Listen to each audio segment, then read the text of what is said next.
Welcome to Circles Live. It's Monday evening, and I'm so glad that you are joining us. Wherever you're joining us from, whoever you're joining us with, welcome. This is an opportunity to engage in a conversation that is leading to transformation. Now, it only leads to transformation if we make the shift from taking on board information and make that shift into application. So I want you to be ready to listen, to take on board some information, but with that mindset that says, I'm looking now for what I need to do, what I need to act upon. I'm going to get you thinking. I'm going to challenge you, maybe stretch your thinking, but ultimately, the goal here is change. The goal is change. Okay, so welcome to Circles Live. I am so glad that I am in the presence of people who are hungry for change, but also humble to be changed. You know, there's one memory that I have that's linked to what I want to talk about this evening as we build on what I started to talk about last week, talking about worldview and this whole season of becoming a pioneer that I introduced, and that I don't know how long I'm going to talk about this for, but we're going to keep the conversation going. And the memory was of one of the first films that I watched over and over and over again. So a bit of an interaction right now, okay? Stick in the chat column. What is the one movie, film, that you have watched more times than any other film? Go on, put it in there now. Let us in on, it might be an embarrassing secret. It may be a film that you don't want everyone to know that you loved it so much. Maybe you still love it so much. It's your go-to film, that feel-good film. It's that indulgence that you have. You know, when you've got nothing else to do, you've got a day off, you stick that film on. Maybe you still have to put it in on a DVD, or maybe now you've got it on a digital device. What is your go-to film? Okay, put that in the chat column. Let us all in on what that is. But let me kind of share with you as you do that, one of the films that it was my go-to film. Now, I've got to be honest, I've not watched it now probably I think it came on at Christmas time about a year or so ago, but I've not watched it in quite a long time. But when I first watched it, I was actually in primary school. And the head teacher put this on, I think it was like near a Christmas time or something, and she was into music. She was a musical head teacher. She loved music, she loved singing.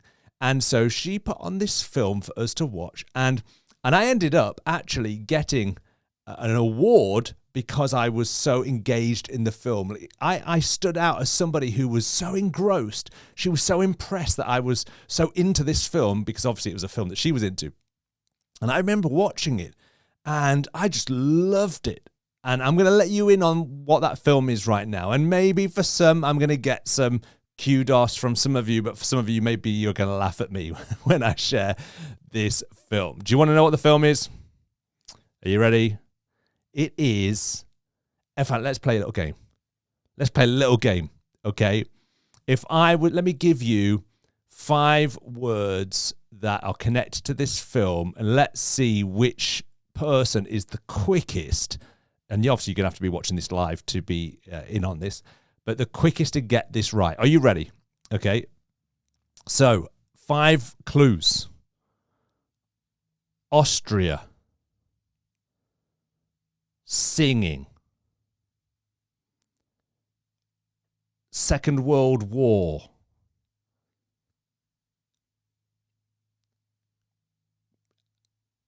I'm trying to think of 2 other clues. Maria. Gretel. I think that's her name. Have you got it? I'm sure somebody's got it by now. It is The Sound of Music. The Sound of Music. That was the film, and I just absolutely got engrossed in it. I know for some of you are laughing right now. Maybe for some of you, you're like, do you know what? That is my go-to film as well. I've got to be honest, it's not my go-to film anymore, but it certainly was growing up. I love The Sound of Music. We probably watched it, I don't know, like 20 times plus. It was just a film that I loved. It had everything in it. It had music, it had drama, it had a twist and a turn. It was a war film, and I just loved it. Anyway, what's that got to do with what we're talking about tonight? There's one particular song that they sing in there, and the nuns that Maria is staying with, who's the main character played by Julie Andrews, and they sing this song, How Do You Solve a Problem Like Maria? How do you solve a problem like Maria? Anyway, that's my singing. That's my singing done. How do you solve a problem like Maria? And you know what? That reason that song came to mind as I was preparing this is because, in all honesty, that is probably the question that we all need to answer in our lives. Because the biggest problem in our lives is not our greatest opposition or opponent. It is not the next door neighbor that we don't get on with, and I get on with our neighbors. It is not, the challenge that you're facing right now in your life, even though that might be dramatic in itself. But our biggest problem is ourselves. How do you solve a problem like Gareth? How do you solve a problem like, and put your own name there? The biggest problem that we have is ourselves. And when it comes to the subject that we started last week about worldview and this whole idea that you are alive to pioneer, because I think you have two ways that you approach life. I'm either here to enjoy life, and that's the prime goal, or I'm here to make a difference. Now, you can enjoy life whilst making a difference, but it's really about what is the priority. And I think most of our challenges in life, and I certainly know from my own personal experience, most of my personal challenges in life come when I put the focus on me, what I want, how I'm feeling. And I've got here right now, and I've used this illustration before, and maybe some of you have seen me use it. I've got a spotlight, and the whole point is each of us has a light. And of course, Jesus says, you are the light of the world. And we are the light of the world because Christ is in us. But that light is designed to come through us and from us. So here you go. I've got a spotlight right now. And in our worldview, as being followers of Jesus Christ, and therefore our kingdom worldview, our worldview is that my life is about service. My life is not my own. My life is to shine the light on others. And when I am doing that, I become aligned to God's will. I align my desires, my aspirations, my hopes. I align my talents all behind that one goal of serving God as I serve others, as I pioneer to make a way for others to experience heaven on earth and everything that contains: love, joy, peace, and hope. Ultimately, that is, if you were to say, okay, give me a quick definition, Gareth, of heaven on earth, it is love, joy, peace, and hope. Like that perfect love, that perfect joy, that perfect peace, and that perfect hope. To bring that onto earth. And of course, that can be carried out in multiple ways, from the smile that I give, through the gift, an act of generosity and kindness, through the mercy that I show, through the forgiveness that I show, through using my gifts and talents for the benefit of others. There are so many different ways, but ultimately it's the transaction of bringing love, joy, peace, and hope to earth. But the problem comes when I take that light and I shine it on myself. Ooh, for some reason right now it's flashing. Oh, it's flashing because of the screen. So when I put it on myself, that's when I hit the problem. When I make my life about me, okay, when I enter into the danger zone of me-centeredness, then it becomes a destructive place to find myself. In fact, my life does not work when the spotlight is on me. And so the big shift that we have got to make, and I guess if you would say, okay, Gareth, what's the emphasis that you want to bring through tonight's Circles Live? It's this, is that we've got to get the perspective of a pioneer. We've got to keep getting back to the perspective of a pioneer. Perspective is where you're looking from. And when I start looking from the point of this is about me, myself and I, that's when I make everything around me try and serve me. In other words, I make myself God rather than seeking God and loving God wholeheartedly. But when I get the perspective of a pioneer, then that's when I lock into the way God has designed me. If I make my life about me, I'm actually abusing everything that I am and everything that I have, because that's not what it was designed for. Just like if I was to take this microphone and take it and start dipping it in ice cream and using it as a means to scoop up ice cream, that I might be able to enjoy ice cream, but I'm not going to be able to use this microphone for its intended purpose to amplify a voice. I would be abusing its design. And I abuse the design of my life when I make my life about me. And that's worldview. Worldview is about what is the meaning of my life? Like what is true? What is good? What is my destiny? What is real? Is truth universal? In other words, there's one truth and it's the truth for everyone, or is it subjective? I've got my truth, you've got your truth. But let me keep it really simple right now. First and foremost, my life is not my own. My money is not mine. My children are not mine. Now, again, let me just put an emphasis here, just in case you're joining at this point. They are mine biologically, okay? But they are not ultimately my property. My money is not mine. My talents are not mine. They are gifts. That's why we call them gifts, because we didn't earn them. We were born with them. This is not my reputation. These are not my dreams. Ultimately, they are all my responsibility. But I am a steward and not an owner. And I think the moment that we slip back into the owner mentality, then what happens is our lives stop pioneering for the benefit of others. And we start to try and we shift into the pursuit of what will benefit me. We make our life and our purpose the end goal about me. And whenever we make the end goal about me, we violate God's design for our lives.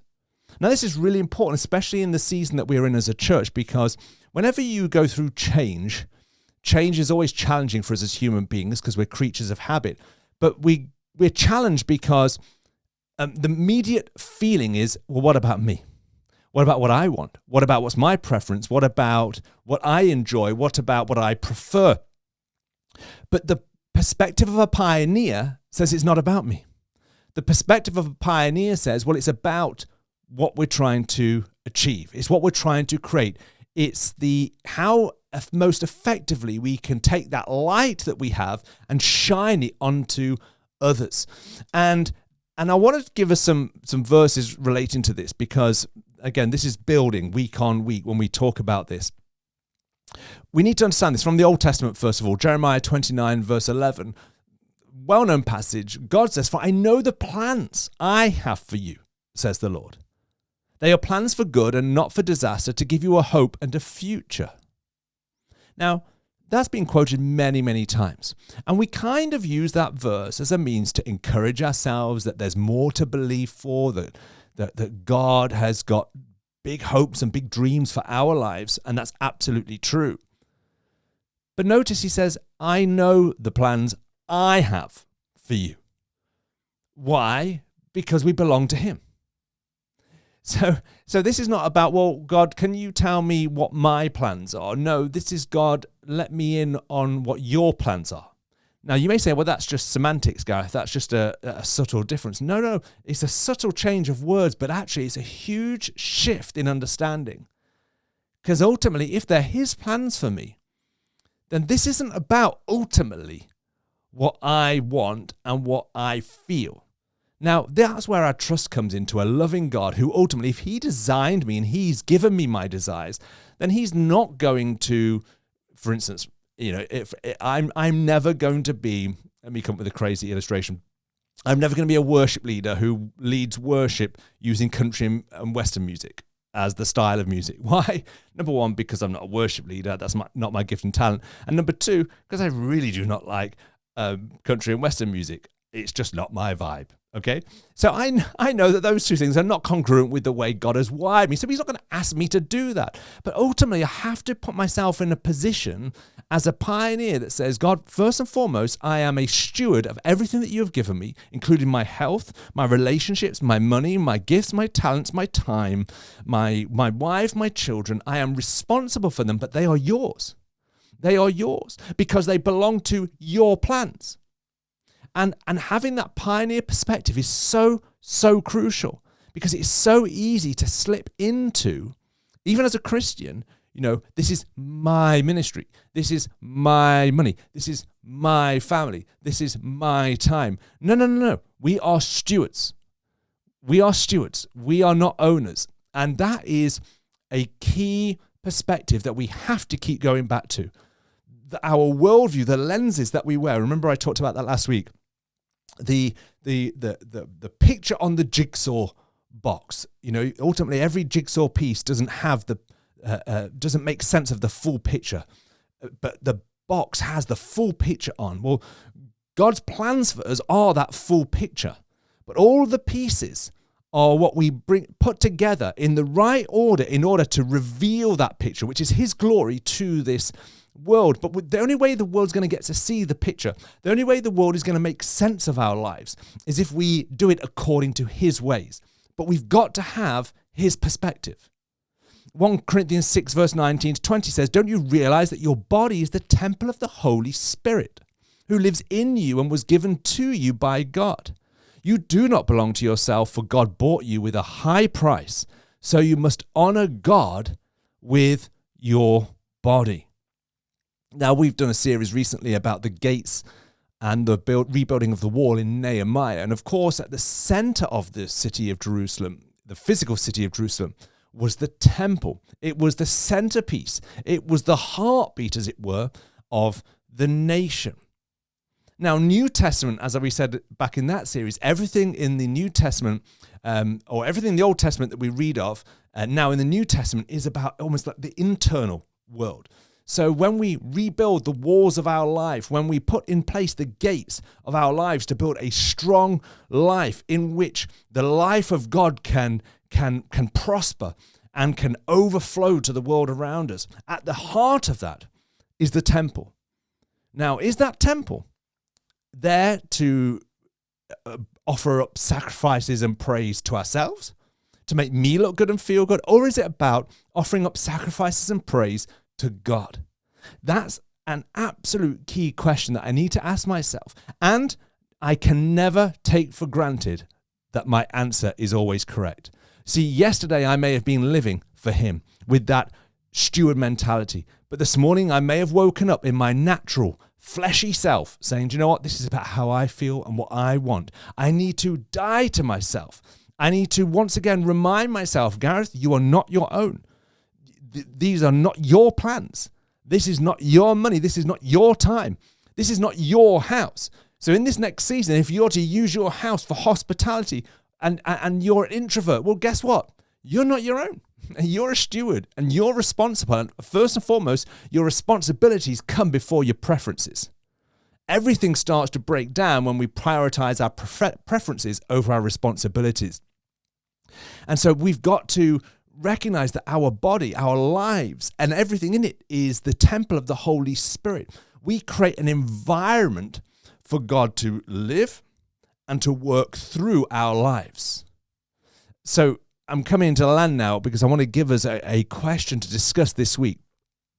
But let me give you a couple of other verses. Matthew 6:33, well-known passage, of course. Seek first the kingdom of God above all else and live righteously, and he will give you everything you need.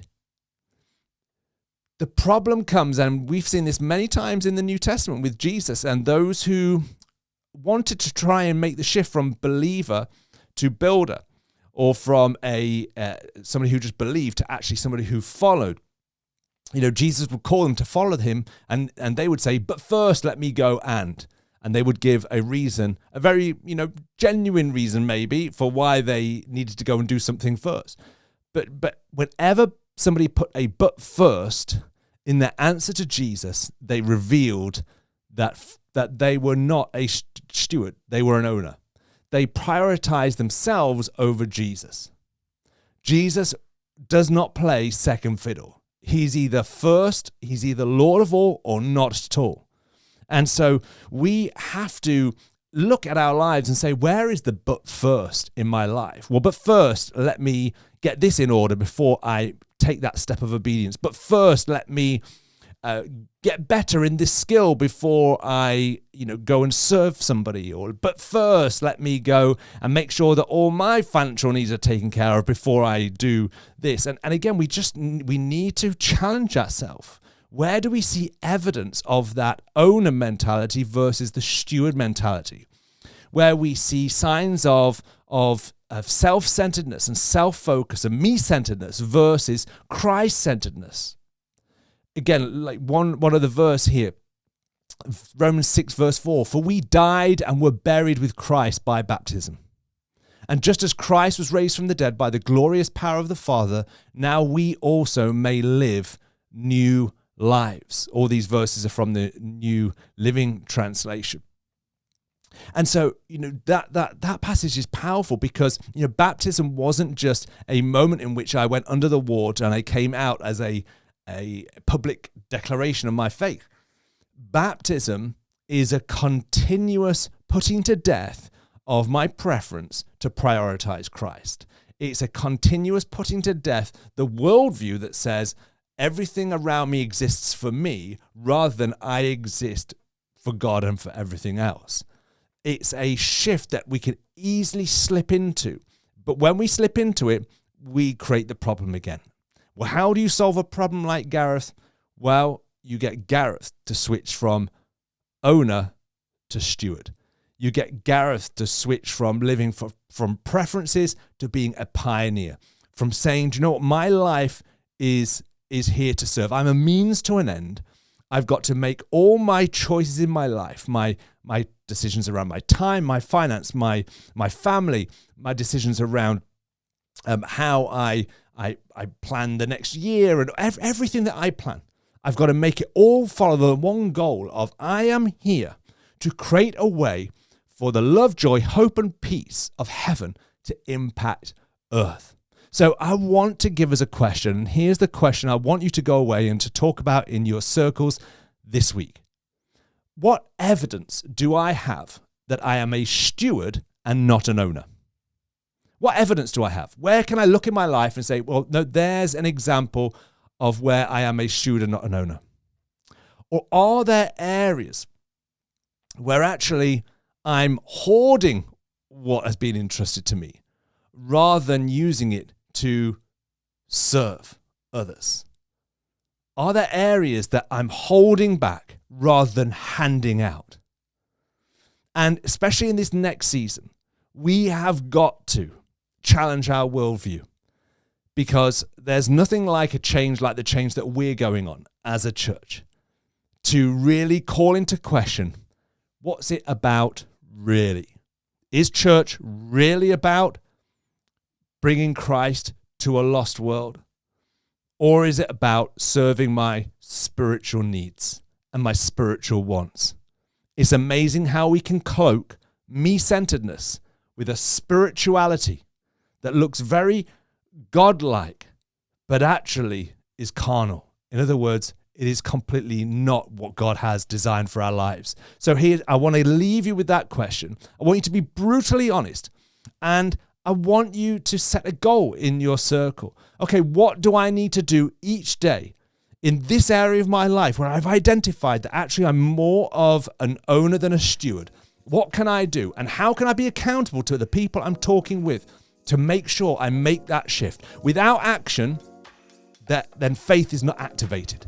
So come on, let's take this on board. Let's take on board the challenge, especially in this season of being pioneers. There are people waiting for us to engage in this conversation that's going to lead to transformation. Remember, today and every day, you are a champion, and there's more inside of you than you think. Till next time, take care.